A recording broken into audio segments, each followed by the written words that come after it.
Oh, hello. Hello, balasan ko. Tungang? Tatang mo atoy. Oh, ano nga kumusta kayo mo dito balay?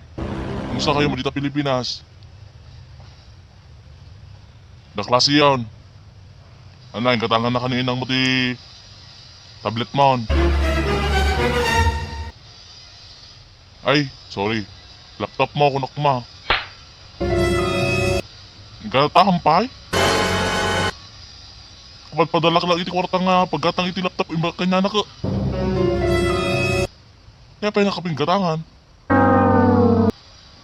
Ne. Badin sa manato yung nga mapapasama ka na.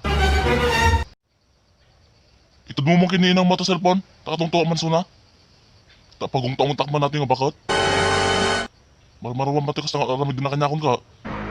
Natin mo ta cellphone? Oh, hello bakat. I miss you bakat.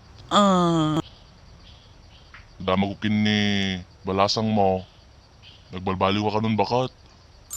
Nakasumpot ka kalulunay kanyanan. Hamo ka noong tansunan.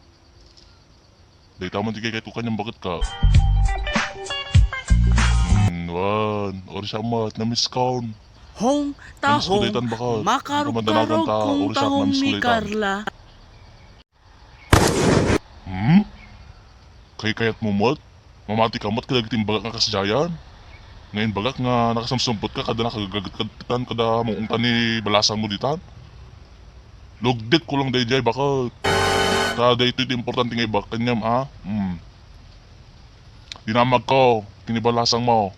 Nung naikatanga mo iti laptop na para iti panagadala tata umay nga pala sa rak. Nga online class ka no. Baga na nga mo pa kanong manigatangan. Diba? Kano lang di nagpadala lang iti kwarta? Oo. Tuwal daw pa lang tinapalabas. Yung bagam nga no, maawat mo dagos ka, igatangan mo dagos ti laptop nan. Aping galata mo pinagatangan, may sa tawunan. May sa tawon piste. May sa Domingon. Apo, bakit? No pinag-grocery laang. Amok, dagit nga grocery. Ano lang, kasi ko lang dito kusina. Baguo kasi, suka, mantika, paminta, sibuyas, bawang. Alam nga ganay grocery mo at amin dito 50,000. Apo ka ma. Ang ganay padak na yung 100,000. Mano lang ti laptop. Umabot lang ni 30,000. Mano lang mo ti grocery. Mano lang mo ti kasapol dito balay. Ay. Badin sa ako, dito kasi nga aramid din bakit Sikala ko man nag-abroad ka rin yung rodan ta siya dito balayan. Tumakita mo sana iti pa na budget ko. Kailangan tabalasan mo dito laptop mo pigay mo nigatangan. Kadata. Napanang yung dumang kwarta. Ano? Pinagsugal mo lang? Okay na.